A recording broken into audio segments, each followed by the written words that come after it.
Well, hello there. This is Virtuoso Chess Noob learning and having fun with chess. Today I'm going to show you a game where I have the white pieces and black plays the Caro-Kann and an unusual line, the Campomanes Attack. Now, what do I mean by that? Well, let's go take a look. It's e4, c6, of course, the Caro-Kann, immediate d4, take the center, very normal, d5, knight to c3, defending. And here the main line for the Caro-Kann, of course, is to capture. And then usually I would play the von Hennig gambit. But here, my opponent with the black pieces, and this was a 10-minute game of rapid on lead chess, they played knight f6. And this is apparently theory. It's a named opening, the Campomanes Attack. And even in the game, I knew that this couldn't possibly be a good move, because surely wouldn't you just play e5? And usually anytime you play a knight where it's immediately going to be attacked by a pawn, it's probably not good. That knight is forced to move again, and often the positions for the knight are not great. So after the game, on analysis, I had a look at who is Campomanes? Like, why is there an attack named after him? And it's really quite interesting. So he was the 7th FIDE President, and this attack was named after him. As FIDE President, it was sort of during his tenure that we saw the very controversial abandoning of the World Chess Championship game between Karpov and Kasparov, and also when the World International Chess basically split between FIDE and the other federation. Later emerged again later. So quite a controversial person. And I'm going to load up another game now. Campomanes was sort of in the late 50s, early 60s. I think for a while was the Philippines chess champion, played a number of chess Olympiads. So he ended up playing against some pretty big names. And he played his Campomanes Attack once against no other than Mikhail Tal in 1960. And for those of you who know your history, 1960 was when Mikhail Tal became the world chess champion after defeating Botvinnik. This game was played shortly after he became world chess champion. So Mikhail Tal, much stronger player than Campomanes. Interesting match that, Campomanes decided to kind of freestyle this attack. Let's see what happens in this game. I'm going to cover it fairly quickly. Now, Tal does completely crush Campomanes, but you'll see some of Tal's brilliance and also get a sense that you don't necessarily have to play chess most accurately, because he creates some absolutely amazing, inventive attacks here, sacrificial attacks, but they're not actually the most accurate moves. So Tal, of course, begins here. We've got the Caro-Kann, and now the Campomanes Attack. And of course, Tal plays e5. Knight has to move somewhere. This makes sense. This maybe is all right, or maybe the knight to move back. According to modern Stockfish analysis, they're all about the same. Now, in this game, Campomanes brings the knight to d7, probably the most logical move, and Tal immediately attacks the knight. So captures, doubled e-pawns, not so great, and now Tal just develops. And notice this, weakened light squares to black's king, and Tal basically just keeps creating threats. So we go, knight now here. Knight out. That knight, of course, potentially defends against that weak diagonal. The pawn also defending here as well. Let's see how Tal deals with that. Immediately f4, wanting to destabilize that side. That's a good move, trying to attack back in the center. Captures, develop, queen, bishop. All these moves are good moves by both sides. Queen, and now Tal long castles. You will notice that this wasn't necessarily the most accurate move. Stockfish actually calls it an inaccuracy, thinks an immediate attack on that e-pawn is best. But let's see Tal's logic here. Moves the king out of the way. And now Campomanes tries to, maybe push into the center, and of course, potentially there's attack on the king. The king is still in the middle. The H pawn moving forward is still an important threat. In fact, Stockfish says to put the knight there to actually stop that advance. And now, Stockfish actually calls this move a blunder. You can see black notionally is now ahead. And here, however, basically Tal is setting up, pressure along that e file, along that e pawn. However, here, black needs to find the most accurate response, but it's not necessarily easy to find. If they find the most accurate response, there's a series of trades, and black actually emerges completely fine up a point of material. And what that potentially looks like is that black needs to immediately push forward with e4. And here, captures, knight back, captures with check, and back this way. And black is now up a pawn. They're completely fine. Now, white is still potentially okay, but black has an advantage. Now, the issue is, will Campomanes see that? No, he doesn't. So instead, he decides to play this move. And basically, developing move, option to castle either side, seems to make sense. It effectively blunders the position back, fairly equal, but Tal is now ahead again. And now, of course, the thing with Tal is he's not afraid to lose pieces. He's willing to sacrifice pieces for activity and basically to immediately mobilize all of his pieces to combine for an attack. Attack on the queen, queen forced back. Here we go, the h-pawn with an attack. Now that looks like it's attacked two ways, only one defender with the rook. Seems like it doesn't make sense. Seems like black should capture. They capture, and you can see modern Stockfish says that was a good move. Campomanes actually needed to castle their king, get their king out of the center, and in fact, they never get the opportunity again. Their king remained stuck in the center. Here we go. Now, with an attack. And here, that seems to, they try to get their bishop out of the attack with attack on the queen. That doesn't work. They needed to move this way because pawn forward, now attacking the bishop again. They try to push that pawn. It seems to make sense. Can't take this way because it's pinned to the queen. But again, Tal doesn't care. He is completely okay with things like this. So captures the bishop here, with an attack on the queen. That's fine. Captures this way, and now have a look at this position. Let's take a stock. Tal's pieces are all developed, potentially here, open files, ready for attack, king already safe. Look at black's position. These rooks are not developed. This queen is in quite a sad place, all the way on the back rank. Notionally, this knight almost looks like it could be pinned because it looks like there's almost a mate there.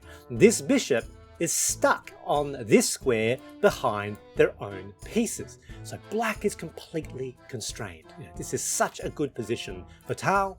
Now, Campomanes does find the right move, jumps the knight forward, blocking the e-file, but now Tal jumps their knight forward, now with again an attack. They bring the queen, defending here. Seems to make sense, but now an excellent move. They take that bishop. Okay, makes sense.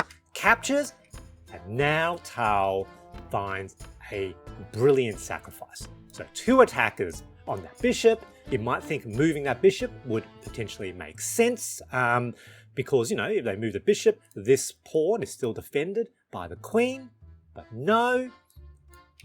Tal sacrifices that bishop with rook, captures the pawn on d5. It's a brilliant move. It doesn't look like, there's got enough defenders. Obviously, they can't take with the queen, so they take with the knight. But that's all Tal needed. Open. The board is quite open. Black's king stuck in the center. Tal is now going to chase the king with the queen and rook. Queen to b5, check. king, now with that file taken, forced onto the f file. The rook moves to f1, check, king now forced into that position. And now queen back to d3 with check.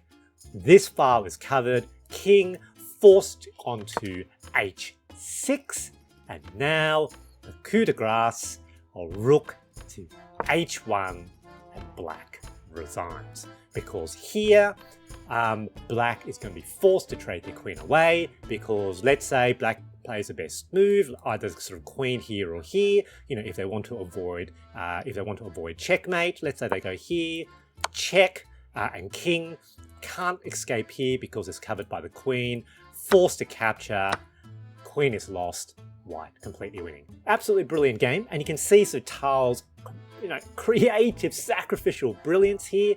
Now let's go back to my game. So let's get back to the position. Here we go, the Campomanes attack. Just like Tal, I'll play e5. And here, if you remember, knight can go to one of these three positions. Evaluation's roughly the same. Knight to d7 is probably best, and knight to these other two positions are roughly equal. So in fact, undeveloping the knight is a completely reasonable move, which is why this move was not great. In this game, they play knight e4, and very simply, we can just trade. So captures, captures, develop the bishop, and basically, you know, it's almost +1. That was a very simple transformation, quite forcing. It makes you wonder what tactical idea can come out of the Campomanes attack. I don't think there really is one. Don't think it's a great sideline for the Caro-Kann. Now here, in this position, I decide to play very, very provocatively with f3. Now the problem with f3 is that, of course, this dark square diagonal is now potentially open to my king, which means always there's a threat of queen to h4, which comes with check. I decided that that might be okay because there are some positions in the Vienna Gambit which is very similar.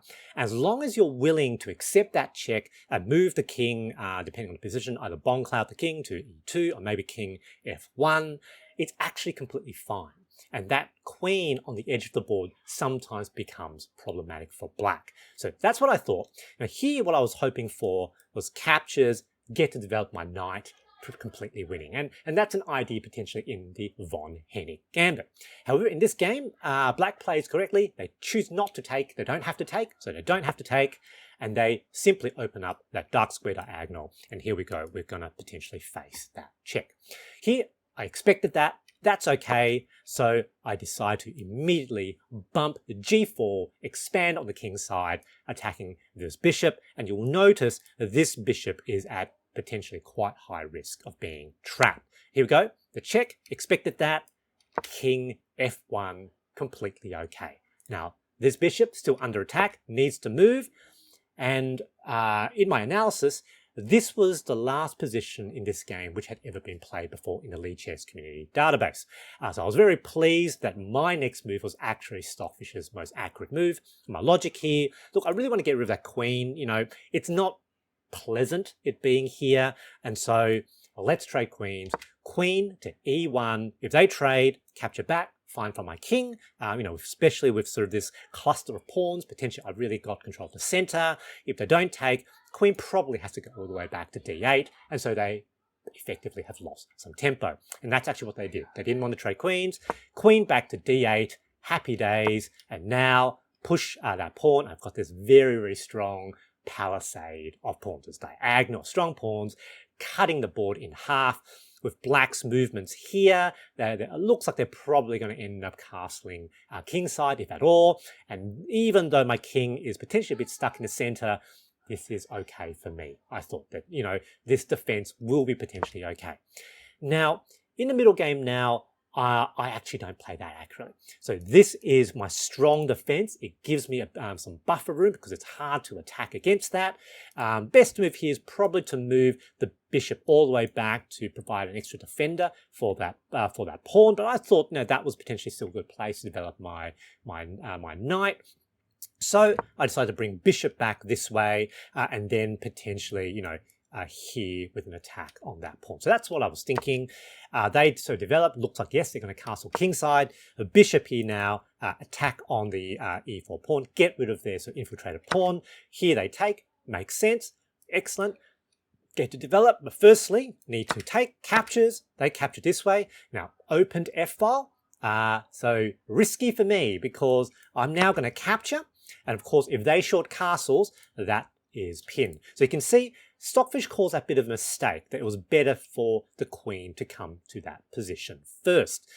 Because after this, now that was a mistake as well, because what they really needed to do is to bring the queen here, which of course pins the knight to my rook, and then if they short castle, they do a crisscross pin, a double pin of the knight to the rook and the king, and effectively I lose that knight, plus they have excellent infiltration. So that's the way they should have done it, and that's why that knight move initially was a mistake without putting the queen onto the e4 square first.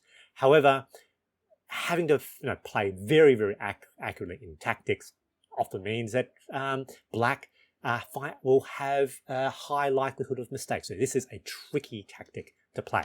So I was fine. I moved my king here. That wasn't accurate. I think a king potentially here was better. They now try to crack open my palisade, which was again the right move, and that's fine. I thought that I might have had enough time. Now Stockfish says I don't. That black has the tempo ahead, but I decide to steamroll now my h-pawn. That's where I'm going to win, crack open the h-pawn for an attack, and then I'm going to try to get potentially my queen onto the h-file as well to form a battery. And if you remember, attacking down the h-file was the same thing Tal did in his game with Campomanes. Now they take, that's fine, take back this way. Still defended, but getting pretty tenuous. But it just shows how potentially powerful having that sort of a diagonal of pawns are. They bring another attacker, I bring another defender. So still a bit of status quo. They now move their knight to the edge of the board. Might not have been the best move for them. Here, I'm going to try to move my queen to the h-file. Now, this was relative inaccuracy because I can achieve the same thing with queen to g3. And that also defends that pawn and also means it's not subject to that pin with the knight. So queen g3 is a more accurate move. Does everything I wanted to do with less tactics that black has against me. Useful to think about. And now they sort of shuffle their knight here with an attack. You can see Stockfish disagrees with this tactic. And now I place queen onto h3. Now in a battery. And so I'm now going to be trying to push that pawn forward. They take back. And here they infiltrate with the queen. This is potentially a really powerful attack. But, it is defended here. Here, I decide to play a fairly aggressive move. So I thought, we need to do this. So I decided to play knight to g5. Stockfish calls this a blunder. And it is a blunder because there is actually a low depth Stockfish doesn't see it. There's a forced checkmate line in 15 moves. 15 moves. However, it requires black to find a brilliant rook sacrifice. They need to play rook to f4. That is a brilliant move if they find it. And now the logic here is that the queen can now take, and so break open my center pawns, and basically I'm in serious trouble. So here it would seem like the king can capture the rook, but now queen captures that pawn, and just like in the game with Tal, but with black here, black now gets to chase my king with their pieces, and eventually it will be mate, but it requires them to find this brilliant move. Now, lucky for me, my opponent is not Tal. It's a very difficult move to see.